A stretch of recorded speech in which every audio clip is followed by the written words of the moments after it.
Hi friends, Mysuru ಸಮಾವೇಳ ನಡೆದಿತ್ತು. ನಾನು ಮಾರ್ಕೆಟ್ಗೆ ಹೋಗಿದ್ನಲ್ಲ, ಹಂಗೆ ವಿಜಿಟ್ ಕೊಡೋಣ ಅಂತ ಹೋದೆ. ಇವ್ರು ಸವಿತಾ ನೋಡ್ರಿ, ಅವರು ಎಷ್ಟು ನಿಶ್ಶಕ್ತಿ ಇದ್ದಂಗಿದ್ದಾರೆ, ಅದರಲ್ಲೇ ಮಾರ್ಕೆಟಿಂಗ್ ಮಾಡ್ತಿದ್ದಾರೆ.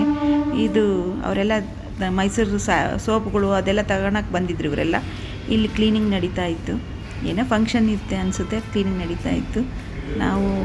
ನಾನು ನನ್ನ ಮಗಳು ಮಾರ್ಕೆಟ್ಗೆ ಹೋಗಿದ್ವಿ. ಹಂಗೆ ನೋಡ್ಕೊಂಬರೋಣ ಅಂತ ಹೋದ್ವಿ. ತುಂಬಾ ವೆರೈಟೀಸ್ ಇದೆ. ಎಷ್ಟು ಒಂದು 50 ಥರದ್ದು ಸೋಪ್ಗಳು, ಮಕ್ಕಳು ಸೋಪು, ಬಟ್ಟೆ ವಾಷಿಂಗ್ ಆಯಿಲ್ಲು, ಸಾಂಬ್ರಾಣಿ ಹೊಗೆ ಹಾಕ್ತಾರಲ್ಲ ಅದು, ಊದಿನ ಕಡ್ಡಿ, ಆಮೇಲೆ ಕೊಬ್ಬರಿ ಎಣ್ಣೆ, ಸ್ಯಾಂಡಲ್ ಪೌಡ್ರು, ಮಕ್ಕಳಿಗೆ ಬೀಚ್ ಅಂತೆ, ಪರ್ಲ್ಸ್ ಅಂತೆ, ಆಮೇಲೆ ಗೋಲ್ಡ್ ಅಂತೆ, ತುಂಬ ವೆರೈಟೀಸ್. ಅವರು ಹೇಳಿದರು ಎಷ್ಟು ಸೋಪ್ಗಳು ಅಂದರೆ ಶೈನ್ ಬರೋಕ್ಕೆ ಪ್ರತಿಯೊಂದೂ ಹೇಳಿದರು ತಗೊಳ್ರಿ ಅಂಥೇಳಿ. ನಾವು ಯಾವಾಗಲೂ ಮೈಸೂರು ಸ್ಯಾಂಡಲ್ ನಾರ್ಮಲಾಗಿ ಉಪಯೋಗಿಸೋದು. ತುಂಬ ವರ್ಷದಿಂದ ನಾವು ಮೈಸೂರು ಸ್ಯಾಂಡಲ್ ಸೋಪೇ ಉಪಯೋಗಿಸೋದು. ಅಂಥ ಕೆಮಿಕಲ್ ಏನು ಮಿಕ್ಸ್ ಆಗಿರಲ್ಲ. ಹಂಗಾಗಿ ಆ ಮೇಳದಲ್ಲಿ ನೋಡೋಣ ಇದರಲ್ಲಿ ಏನು ಪ್ರಾಫಿಟ್ ಇದೆ ಅಂತ ಹೋದ್ವಿ. 10% ಡಿಸ್ಕೌಂಟ್ ಇದೆ ಇಲ್ಲಿ. ಮತ್ತು ದೊಡ್ಡ ಜಾಸ್ತಿ ಕ್ವಾಂಟಿಟಿ ತಗೊಂಡಂಗೆ ಸ್ವಲ್ಪ ಜಾಸ್ತಿ ಹಾಕ್ಕೊಡ್ತಾರೆ ಅವರು.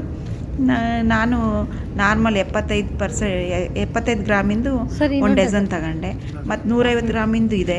ಅವರು ಮೇಡಮ್ ಜಾಸ್ತಿ ತಗೊಳ್ರಿ, ಯಾಕೆ ಚಿಕ್ಕ ತಗೋತಿದ್ದೀರಾ ಅಂದರು. ಸುಮ್ಮನೆ ಕೈಯಲ್ಲಿ ಇಟ್ಕೊಂಡ್ರೆ ಎಲ್ಲ ವೇಸ್ಟ್ ಆಗುತ್ತೆ, ಕೈಯೆಲ್ಲ ಸೋಪ್ ಮಕ್ಕಳೆಲ್ಲ ಹಾಳು ಮಾಡ್ತಾರೆ ಅಂತಂದೆ. ಅವ್ರು ನಕ್ರು, ಸೋಪ್ ಹಾಳಾಗುತ್ತೆ ಅಂತಿರಲ್ಲ ಮೇಡಮ್ ಅಂತ. ಇಲ್ಲ, ಸುಮ್ಮನೆ ವೇಸ್ಟ್ ಮಾಡಬಾರ್ದಲ್ಲ ಅಂತೇಳಿ ನಾನು ಅಂದೆ. ಸರಿ ಮೇಡಮ್ ಅಂತೇಳಿ ಬ್ಯಾಗಲ್ಲೇ ಹಾಕ್ಕೊಟ್ರು ಅವರು. ಇದು 150 ಗ್ರಾಮಿಂದು 100 ಫ್ಯಾಮಿಲಿ ಪ್ಯಾಕು. ಇದು ಗೋಲ್ಡು. ಇದು ನಾನು ಒಂದು ಬಾಕ್ಸ್ ತಗೊಂಡೆ, ಶ್ರುತಿ ಇಷ್ಟಪಟ್ಲು ಅಂತೇಳಿ ಮೈಸೂರು ಸ್ಯಾಂಡಲ್ ಗೋಲ್ಡು ಅಂತೇಳಿ ತಗೊಂಡೆ. ಆಮೇಲೆ ಪರ್ಲ್ಸಿಂದು ಮುತ್ತಿಂದು ಅಂತ ಹೇಳ್ತಾರೆ ಅವರು, ಅಷ್ಟು ಶೈನ್ ಇರುತ್ತೆ ಅಂತ ಹೇಳಿದರು. ಪೌಡ್ರ್ ಇತ್ತು, ಡಿಶ್ ವಾಶ್ ಇತ್ತು, ಸೋಪಿಂಗ್ ಪೌಡ್ರ್ ಇತ್ತು, ಆಮೇಲೆ ಪಿನಾಯಿಲು, ಬಟ್ಟೆ ಸೋಪು. ಈ ಯೆಲ್ಲೋ ಕಲರ್ ಕಾಣುತ್ತಲ್ಲ, ಅದು ಆ ರ್ಯಾಪರ್ ಇರೋದು ಮೈಸೂರು ಸ್ಯಾಂಡಲ್ ಬಟ್ಟೆ ಸೋಪ್ ಅಂತದ್ದು. ಆಯಿಲ್ ಹತ್ತಿದ್ರೂ ಹೋಗುತ್ತಂತೆ.